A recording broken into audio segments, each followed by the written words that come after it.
What's going on, everyone? So, I got a new series I'm trying out. I have done something similar in the past, but I have a whole new focus here. Let me explain. And let me also add, I don't have a solid title that I like. If you provide a comment down below with a suggestion on the title and I use it, I'll send you a free shirt or sticker. Okay, now let's get into it. My whole focus is showing you behind the scenes of what can take place during a dyno tune. Most of the times, you guys just see the final result or you hear from the customer's perspective. So I'm going to take you along the way and show you what can possibly happen. But one of my main focuses, since I'm constantly on the dyno, I'm constantly tuning with different programs, whether it be Honda, Haltech, Megasquirt, Fuel Tech, it doesn't matter. My main purpose is wanting to educate and share my knowledge with you guys, so at least one time in these videos, I'm going to try to educate you guys on something. And it may be something small. This video coming up, I give a little insight on Megasquirt, and, well, you'll see the rest. What's going on, everyone? So we're going to jump right into this one. Got a Mazda Protege up on the dyno, running on Megasquirt. I'm going to try to do things a little bit different as far as the video coverage on this. I'm going to try to have you guys come along the whole journey. Going to fill you in on some stuff, going to teach you some stuff, and just going over the engine bay right now. So when I showed up to work today, the customer was in the parking lot swapping the injectors over. I'm not sure if he swapped the spark plugs over. I do have his dyno waiver where you have to fill out some info. We spoke to him already. The spark plugs that are in the engine, I'd like to go with a different plug. We did alert him on that. He followed up and said, well, this is what everybody recommends online. You know, I will say this is if you're a continued watcher and you watch me, then you already kind of know what I'm probably going to say. If you're not and you're new here, it takes literally 10 seconds to shoot us a call or shoot us an email and say, hey, what spark plug do you guys recommend since we're tuning the vehicle? So we're going to get this thing dialed in. I'm going to go in the tune. It didn't want to stay running. It seemed like the idle was super high to begin with. I don't know if he already changed the injector settings, so I'm going to go into the tune on that one. I don't have an injector card. The info that he gave me is their 550 STI pink injectors. Looking over the overall setup, he did say he did a boost leak test.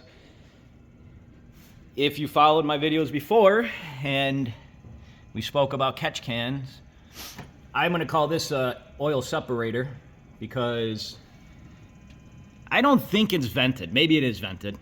I don't think so. But one thing here, if you look how this is routed, this is going to the intake manifold ports. Let me see if I can turn my, oh, can't turn flash on, but I can get my handy dandy light. So those are going to the intake ports, which then the other hose goes to the valve cover. Now, I've said this before, I'm not sure, I'm assuming those intake lines are vacuum. Not 100% sure on that, but I'm going to tell really quick. I'm going to unhook this and see if we get a vacuum leak. If it is, so this will ultimately see boost. Now, the PCV valve should stop boost from going back into the actual engine slash cylinder head slash crankcase. The problem is if this were to fail, then you're going to basically be boosting into the engine, not the combustion chambers. You're going to be boosting underneath the piston. So you're going to have boost in the combustion chamber, and then you have the boost going upwards on the bottom of the piston. That is a recipe for disaster. Really, really quickly, you can kill a piston, specifically the piston ring slash piston ring lands. So if this is a vacuum, I'm going to just disconnect it for the time being while it's on the dyno. I'm going to tell him and recommend why we don't suggest hooking it up this way. You know, I'm not saying it can't be done, but you're heavily relying on that PCV valve in a sense. So now the portion, I'm gonna get the car up in the air, I'm gonna come right back, and you're gonna follow along here and hopefully learn a thing or two. So now we got the car up in the air and I'm doing a once over, looking for anything that is gonna pose an issue possibly on the dyno. We got a couple little oil leaks here and there. I'm gonna unhook his secondary O2 sensor, plug in the dyno oxygen sensor there. Looking over clamps, making sure everything looks tight. I'm looking over suspension components, just making sure, once again, everything looks tight, that there's no bolts loose, nothing that I can see out of the norm. You know, I've seen brake lines before rubbing on wheels. So besides that, everything else, you know, looks pretty decent. Definitely interesting on the dump tube portion. I think I've seen it before done like this, but you don't see it a lot. So I'm gonna hook it up. I'm gonna hook up my straps, get this thing on the dyno. I'm gonna hook I'm gonna hook up the Megasquirt, which I'll come back here in a second. Speak about Megasquirt for a second. So we got his oxygen sensor out of the way, got it tied up. This still will get a little warm, so we don't want to touch anything. Got the dyno oxygen sensor in, just gotta connect it. And he has an AEM wideband, which if you do have a wideband yourself, I do like to keep it in just to compare. That way, if your wideband is off, I can let you know. So, you know, if you get the car home and, you know, hey, my air fuels are such and such, well, you know, we did make note that your air fuel gauge was not reading correctly. So I do like to keep wideband sensors in if you do have a gauge. This should be his secondary one, so we should still be reading up there. I do see little stuff just right now is got a little screw right here and a vacuum line. It's never ideal. Looks like it's just going right to there. It would be nice to have a vacuum cap on that. So just little stuff, not the end of the world, but definitely could be done a little bit better. So I'm all connected on the Megasquirt side. I will say, so this is for anybody that's just maybe new to Megasquirt, or, you know, just curious if it might be just you. One of the biggest issues with Megasquirt is actually getting it to connect to the computer. This customer supplied all his own cable, which is very nice, thank you. And I will add too, this car is super clean.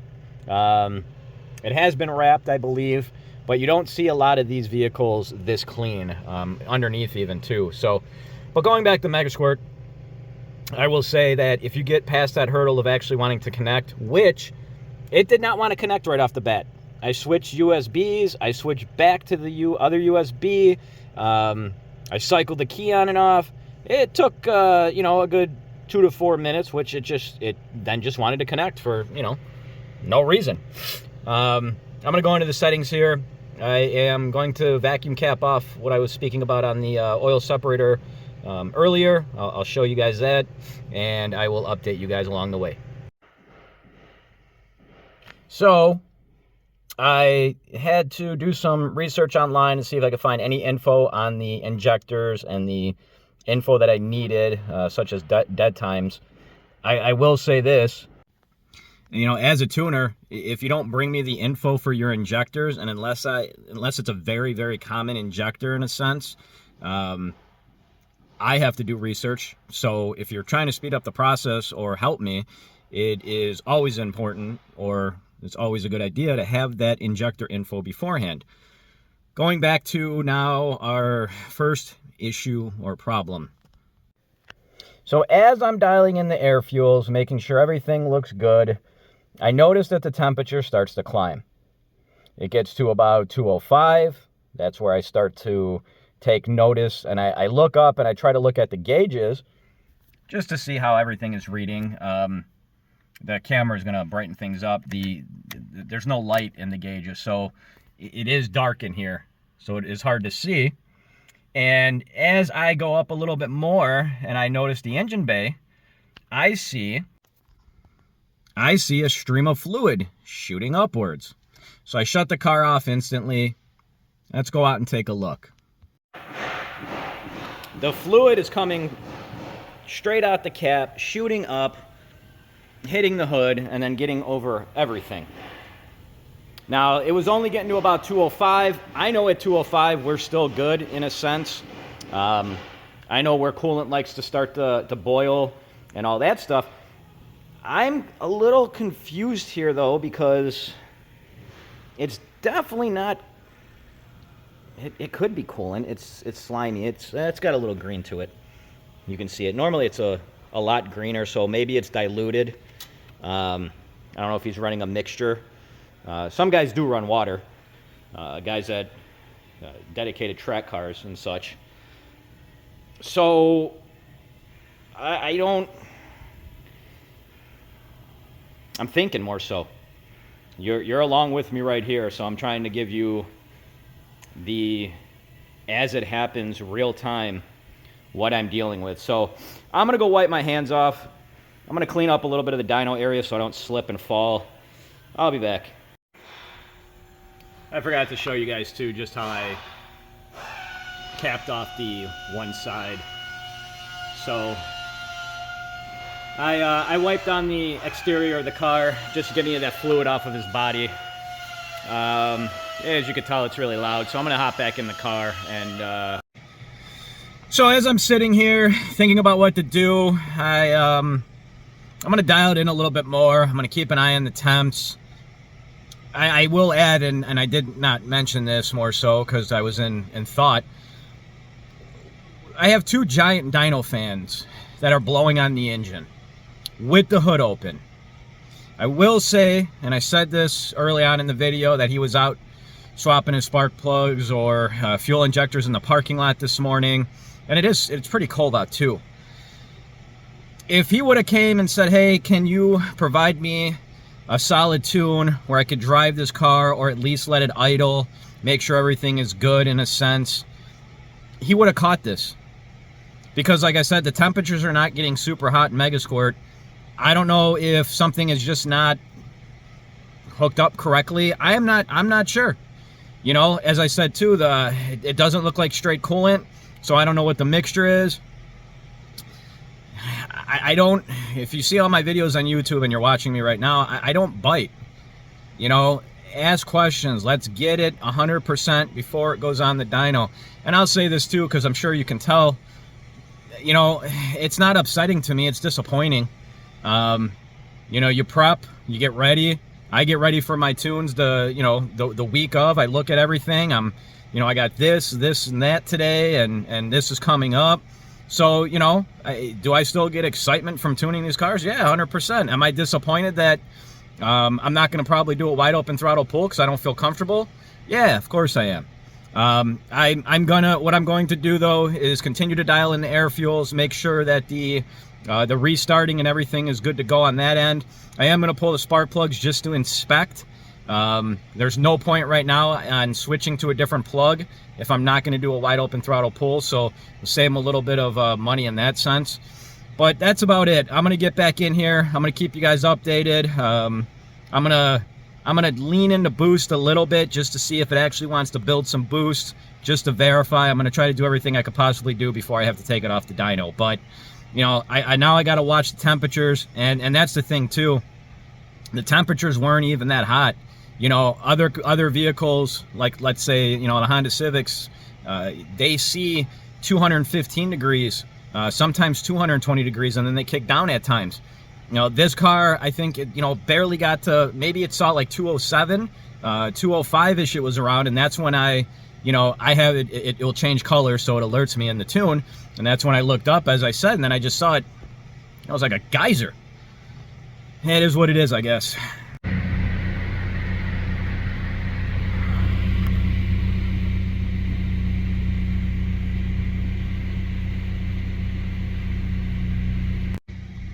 And I just wanted to give you guys a little, I don't want to say insight, but I talked about earlier having two oxygen sensors reading. You can see his gauge will read about 13.2-ish, 13.4-ish, when mine is reading about 14.2, 14.4. So it is roughly about a point off at idle.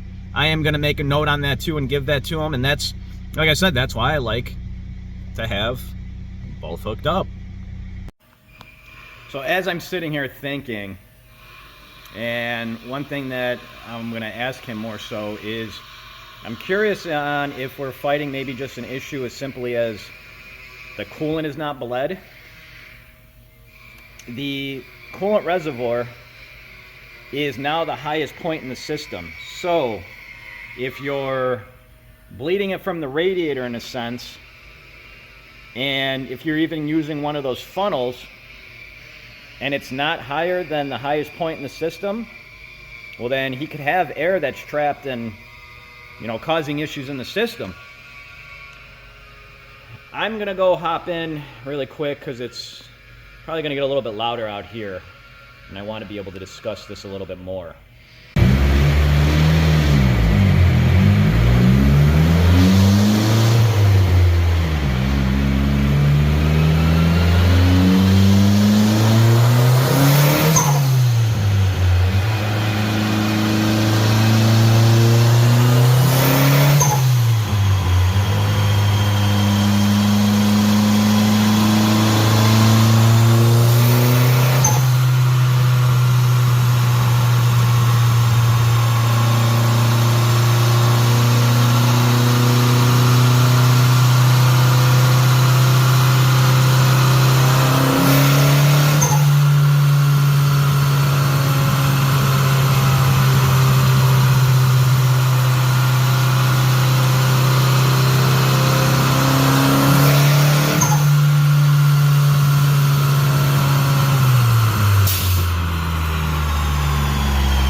Okay, so just during those little dyno runs where I was trying to build up boost to see if it actually wanted to, and it does, the temperatures climbed immediately again. And there wasn't an in-between. It was, you know, going to where it shouldn't have been fairly quickly.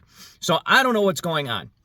I don't want to do a pool, and if there's a problem where something is not hooked up right or whatever it is, introduce boost into the system, and then that problem becomes a lot larger and, in a sense, possibly causes some damage. So we got that going on. I got a bunch of notes for him. I noticed that he has an electronic boost controller as well, and I believe it's hooked up through, he has a GFab controller, so I believe it's hooked up through there. You know, I'm going to put on the notes too, if he brings it back, hook everything up through Megasquirt. That's how it should be done. It's a lot easier to control in a sense that way. Megasquirt has some nice options and features in that inside the actual program itself. But like I said, you know, it's disappointing. I would love to see what this car wants to make. I would love to finish the tune, but I don't want to cause any more issues in a sense. And it can only take one dyno pull where something bad happens. We know we have a problem. Clearly the temperatures are climbing at a pretty quick rate. I seen the coolant flying in the air. You see it all over the bay. And as I said before, you know, I would love to figure this out and finish the tune. That's not what the dyno tuning slot is for. It's not for me now to diagnose a coolant issue. If I diagnose it and, you know, figure it out, it's going to go into my other time slot that I have for my next tune. So, you know, you got to keep that in mind. If it was something, you know, minor, you saw the catch can stuff, or let's say a vacuum line blew off, no problem. Put it back on, let's fix it. This there's something else going on here in between, and I don't think that I can figure it out with the time slot. So it is what it is. I think this will probably be the last clip. If not, I'll come back in if I'm forgetting anything, and that's about it. I just wanted to show you guys what I'm talking about with that funnel. So if you do have it, and I'm trying to give you a perspective, you can still see that if this funnel is not filled up to a certain point, the reservoir, as the phone is going to try to refocus and all that stuff, the reservoir still is a higher point than the funnel. So you know, hopefully his problem is something as simple as it just needs to be bled some more. So I just pulled it out, and it's a lot brighter outside, of course, and I thought this was just discoloration earlier. It almost looks like oil, and I don't have that good of a smell anymore. I can smell, but Angel, who's been in my other videos, came over here and smelled this, and he said it does smell like oil. So customer, I spoke to the customer. He said he drove about 30 minutes to get here. I am not sure, you know, why or how this didn't happen beforehand, but if there is some oil involved, you know, as I said, it's best for me to stop to make sure no damage is done. So the customer picked the vehicle up. He wasn't too surprised about the coolant issue. He said that he was having some coolant problems before he brought it here, around the radiator cap itself, and then he also said he was hearing like gurgling noises. So he also said, because I was mentioning that there was a little bit of a tick in the engine that I heard. I didn't know if it was normal for that engine itself, but the engine is built. He did mention that it had main studs done to it as well, which is really a big red flag. As I was explaining to him, most people when they're building an engine, they don't realize that after you do main studs, I'm not familiar on this setup, but most engines, when you do main studs, the torque that they require is a lot more than a stock main bolt. So the block will actually twist at times. So it's very important to get a line hone. So I was telling him, hey, you know, make sure you get some info from who built the engine. It turns out, I think he said his buddy did. So this one's pretty much a wrap. You know, stuff like this stinks, as I said in the video, but it is what it is, and it's part of the whole dynoing. Stuff that you don't see normally. So hopefully I gave you a little bit of insight. Hopefully you like this video. Please like and share it. And as I said before, if you do have a solid, good title for this that's catchy, you know, comment down below, and if I use it, I'll send you something. Thanks a lot, everyone.